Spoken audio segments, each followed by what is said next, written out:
Welcome to a brand new beginning, you sorry shits. Hey guys, and welcome to the Omniverse of Nick, with part 9 to What If Daryl Died Instead of Merle. Before the video begins, really quick, smash that like button, smash the subscribe button, so that way you can see your future what ifs possibly happen on the channel, and for this channel to get even bigger and better every single day. And without further ado, last time we got into a closer-upper on Abraham, Dawn, Gareth getting freaking cuffed, and everything like that, and closing off for that. Now we're back at Woodbury for the 9th part after 3 episodes or so of no Woodbury. Now we're back with that, so let's resume. Also, sorry it's been a while since I covered Woodbury. It's just that after Merle pretty much disowned Abraham's idea to go to Washington and everything, I just thought at that point they should have their own story and they should be able to do good with Michonne as the blacksmith. But now we're going to cover Woodbury and what everybody's been up to and their looks, weapons, and everything that's happened to make them change up. First off, we start with the leader, Merle, still with his sword hand and getting some extra practice time in with it, managing around with it better than the knife hand. As for everything else, his first weapon, the pistol that he always carried, would be upgraded to a Magnum / Colt / that kind of weapon. Anyway, again, just for clarification on how this is happening or how these people are getting the weapons and all that, it's because the Merle and Andrea and Michonne poll, it ultimately came down to, after deciding that, Michonne becomes the blacksmith, and that's basically makes it her superpower, because Michonne as a blacksmith would be epic. Also, Merle's rifle, or like machine gun that he would get, like a Commonwealth weapon that he had, would be a light machine gun now. The rifle that he had in Season 1, it would be changed into an automatic sniper rifle, meaning that it would be twice as epic. After that, he would get an automatic shotgun. I'm choosing automatics because they're cool and they definitely fit the characters and everything. And last but not least, a crossbow, because you guys also voted that what his last weapon should be is a medieval crafted crossbow to honor Daryl, which honestly is the better outcome, all things considered, since it's talking about Merle replacing Daryl. So yeah, it only sounds right. As for Andrea, who's up next, the pistol that she always carried, the gun that was repeatedly taken away from her also, would be changed out or upgraded into a machine pistol. Her sniper that she would carry, and she had in the original and then barely had at all after that, and had in the comics, would be an automatic. And this would make her more like her comic counterpart, which is going to play into drastic more effects later down the line. I'm talking big. So we get a pitchfork, a double-sided knife, which would be really cool, and that's it for Andrea. Next on the list, we got Michonne. So now, just want to mention really quick, Michonne is going to have pretty much the sickest, biggest, and probably best weapons besides Merle here, because she is the blacksmith, and how good she wielded the sword and everything, it only seems right to give her the best overall. And the first is her katana. Now, listen to this and pay attention. We are getting Michonne with a dual wield katana. How is that for epic? Because she was already epic with the sword, but dual wielding, that is going to be awesome later down the line. Because yeah, I really don't need to explain anymore why this is going to be awesome, because it's freaking dual wield katana and it's Michonne. Next up, she would get an epic looking scythe along with a huge big medieval sledgehammer, which would be freaking amazing. Next up, we got another automatic with the automatic shotgun and another light machine gun, much heavier on the weight and better packed for Michonne. Now, we're gonna get to Rick. With him, his Colt Python that he had, pretty much still has, would be changed into a better upgraded Magnum / Colt Python. It's like Merle's, except better for Rick because he was already an officer, and because we gotta throw Rick a bone here. We're not gonna push him to the side, especially Rick frickin' Grimes, just because Merle is the leader and everything. The shotgun that he had back at season 1 and later really didn't use the shotgun after that would be changed into an upgraded, police-issued automatic shotgun, which, to be freaking honest with you, would be nice, because we didn't see Rick with a shotgun too much in the series. Just saw him with the Colt Python and then melee weapons, really. So, yeah. And last but not least, a police-issued, automatic, upgraded assault rifle. So, yeah, Rick is getting quite the loadout. Pretty much all of them are, but just some more epic than others. Oh, he also, I think, whenever they were going out on runs and such, like everybody just in general, he would then stumble upon the axe that he found, because I never really covered that in any of my stories. He would stumble upon the axe, like him and Carl did, and would get it upgraded to be bigger, stronger, and more sharper. So, that'd be a nice little twist on for Rick and his axe.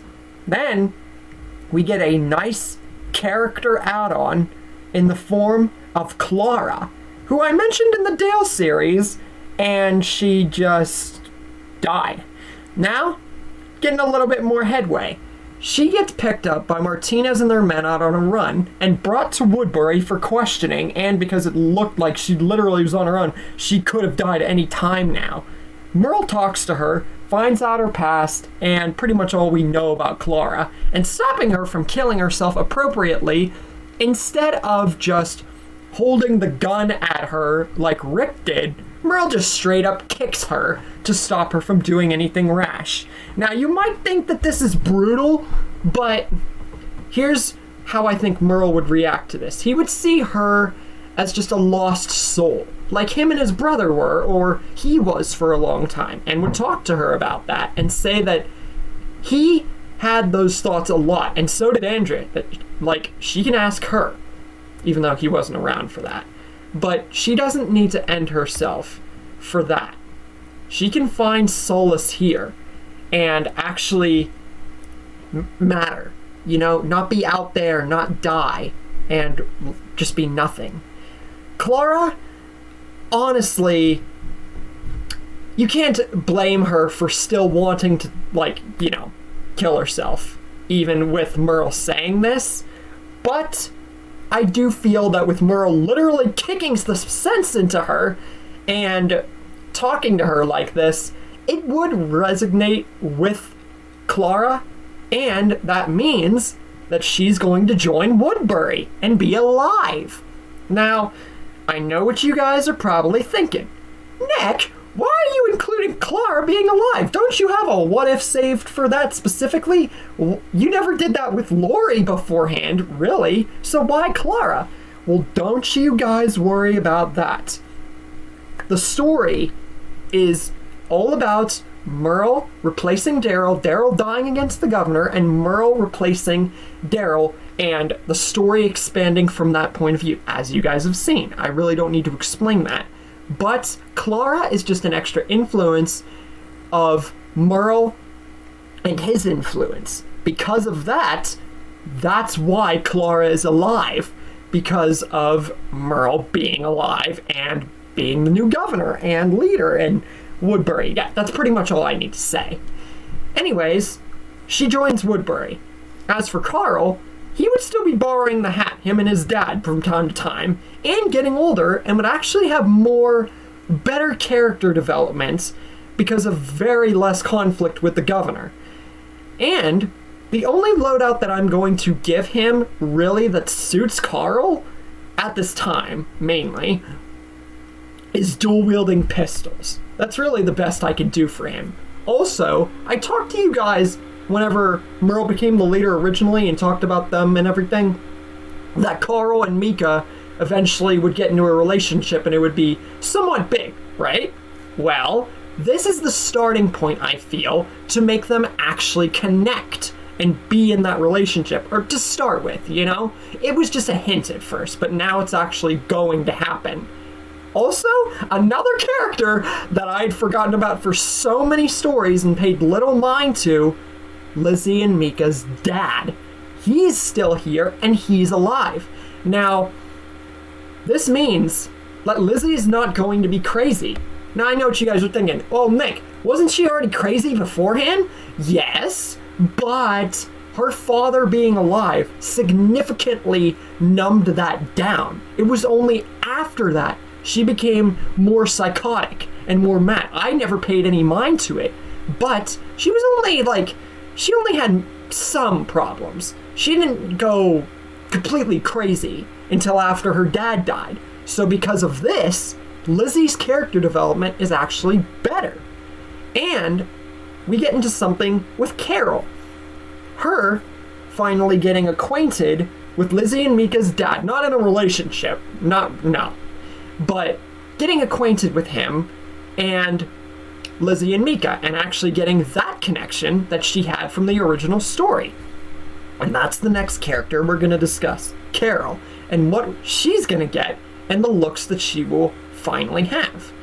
First up, her knife, the four-handled circly knife thing. That gets upgraded into a hunter/knife like Daryl's, or very close to the way one of Beta's knives looked. So it would be a much sleeker, sharper, and much more cooler knife. As for the little, tiny gun that she had, the best that I can give her with that is dual wielding like Carl. That's ironic. Carl and Carol, they both get the... It's a little funny moment with the names and the similarities with the weapons. But what I can give her that's really cool, besides the knife, is a bow and arrow, which means that she's getting a bow and arrow seasons in advance. From season 9 to 11 she had that. So, it's happening much sooner. Speaking of long hair that you saw in that picture, she's going to get long hair here. Now, I know what you guys are thinking. Why would she get long hair now? Well, like Rick shaving his beard, Carol would have headway here because she wouldn't feel threatened like she did with Ed for so long, and she wouldn't be completely on the run, killing Lizzie and burning Karen and David. So this would actually resonate with her character, and she would start to grow out her hair way more than we saw her around season 4. Now, I don't know if it'd be completely long, but it'd be decently long. You know what I'm saying? So yeah. Next up, and the last weapon for her, would be a nice, long spear. Now, Martinez is up next. The bat, the metal bat that he had in the original, would be crafted and upgraded into a huge, medieval crafted bat with spikes. It's like Rosita's that she was given before they left, except for Martinez, it would be much more durable, harder, and much more spiky to Martinez's best interest. Last but not least, Mitch. He would get a mace like Daryl's in season 10, except it wouldn't be, it wouldn't be exactly like Daryl's, but it would be pretty cool though. As for everyone else, medieval crafted weapons from Michonne and everybody else included, and guns would be handed out to everyone else per Merle's orders to keep the town safe, even though they literally are more than stocked at this point, if that wasn't completely and utterly obvious. And Merle, his leadership with Woodbury at this point, everybody likes him. I mean, I already said that before, but Merle's leadership here has really put on an influence. Like, probably more than Rick's at this point, but he isn't gonna down Rick for that. Speaking of, while Merle has finally gotten the fold of Woodbury completely shaped in his image and done everything that he wanted this town to be, he notices something. Rick and Michonne at this point, this is around the point where they're going to Washington, Abraham and them, it's around season 5-ish territory, kind of. Rick and Michonne are actually getting into the relationship that they got into season 6 a season and a half or like 2 seasons early because of the piece and everything. Like I said, it's a major influence. Now Merle, so much of him just wants to... he thinks about Rick, how he locked him on that roof, how he forced him to cut his hand, how Rick, ironically, set all this in motion. But he should honestly thank him for that. So much of him wants to do the same to Rick, what he did to him, cut off his arm and just, kill him and just be like that, but that wouldn't honor Daryl. Rick doesn't deserve that, and Merle's a better person now. And he understands that. And this actually completes his full morality change and him changing his ways. So this would be a great moment of character for Merle. And we end it off with a particular twist. What happens to Morgan? Because the Terminus situation has been drastically altered, along with Father Gabriel. How will Morgan find Rick in this story now that he's at Woodbury? How will the Washington sequence go and further threats? Will Abraham, Dawn, Gareth, and all of them ever come into contact with Woodbury again? How will the shaping of this story continue in the future with so many events and character changes? Find out in the next episode. Today was a productive damn day.